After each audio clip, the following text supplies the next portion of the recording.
श्री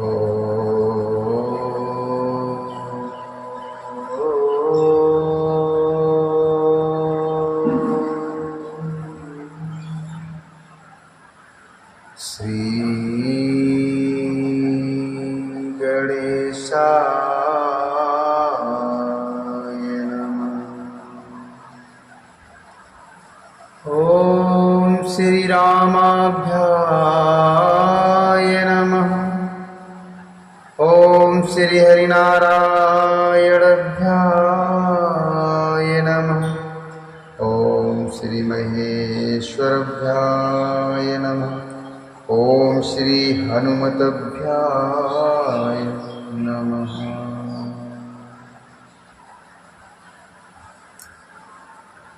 तेहि दीनु भयउ बिटपो तरुबाशु लखन सखा सब कीन सुपाशु प्राति प्राति कृत करि रघुराई तीरथ राजु देखो प्रभु जाई तीरथ राजु दीख प्रभु जाई सचिव सत्य श्रद्धा प्रिय नारी माधव सरस मीतु हितकारी चारे पदार्थ भरा भंडारू पुण्य प्रदेश देशियति चारु चारि पदार्थ भरा भंडारू पुण्य प्रदेश देशियति चारु। उस दिन पेड़ के नीचे निवास हुआ। लक्ष्मण जी और सखा गुह अर्थात निषाद राज ने विश्राम की सब सुव्यवस्था कर दी। प्रभु श्री रामचंद्र जी ने सवेरे प्रातः काल की सब क्रियाएं करके जाकर तीर्थों के राजा प्रयाग के दर्शन किए। उस राजा का सत्य मंत्री है, श्रद्धा प्यारी स्त्री है और श्री बेड़ी माधव जी शरीखे हितकारी मित्र हैं। चार पदार्थों धर्म अर्थ काम और मोक्ष से भंडार भरा है और वह पुण्यमय प्रांत ही उस राजा का सुंदर देश है।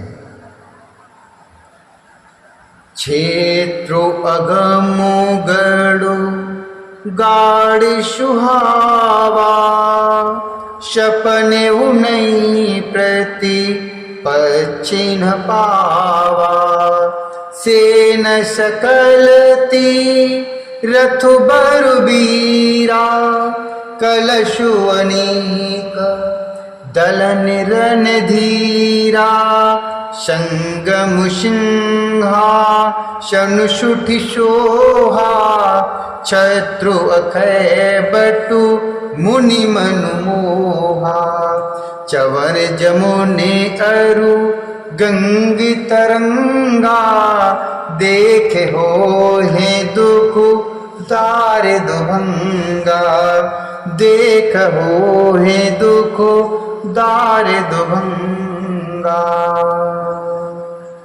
प्रयाग क्षेत्र ही दुर्गम मजबूत और सुंदर गढ़ अर्थात किला है जिसको स्वप्न में भी पाप रूपी शत्रु नहीं पा सके हैं। संपूर्ण तीर्थ ही उसके श्रेष्ठ वीर सैनिक हैं जो पाप की सेना को कुचल डालने वाले और बड़े रणधीर हैं। गंगा यमुना और सरस्वती का संगम ही उसका अत्यंत सुशोभित सिंहासन है। अच्छा वट छत्र है जो मुनियों के भी मन को मोहित कर लेता है। यमुना जी और गंगा जी की तरंगे उसके श्याम और श्वेत चंवर हैं जिनको देखकर ही दुख और दरिद्रता नष्ट हो जाती है। सेवहि सुकृति साधु शुचि सेवहि सुकृति साधु शुचि पावहि सब मन काम बंदी वेद पुराण गण कहीं विमल गुण ग्राम हो रामा कहीं विमल निग्राम। पुण्यात्मा पवित्र साधु उसकी सेवा करते हैं और सब मनोरथ पाते हैं।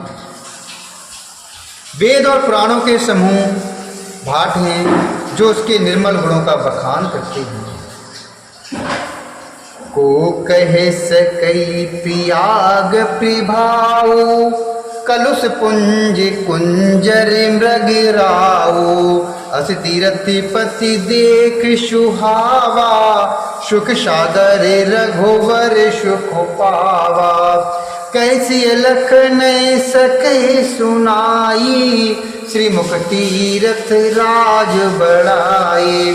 कर प्रणाम देखत बनु भागा, कहत महात्म अति अनुरागा।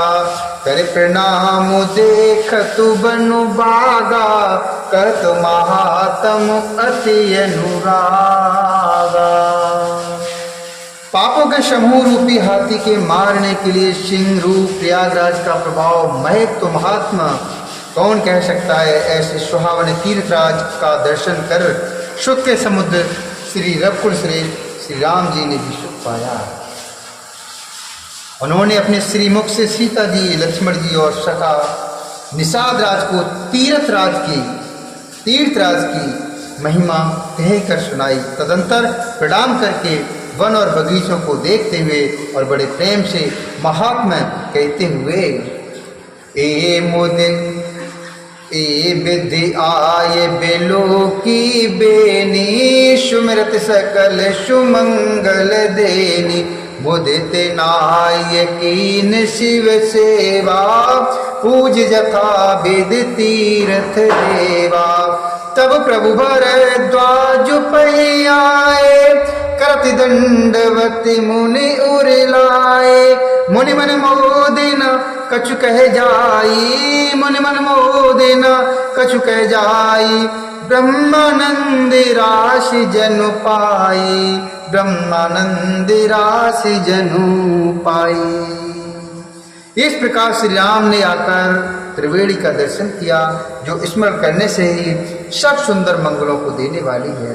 फिर आनंद पूर्वक त्रिवेणी में स्नान करके श्री शिव जी की सेवा पूजा की ओर विधि पूर्वक तीर्थ देवताओं का पूजन किया।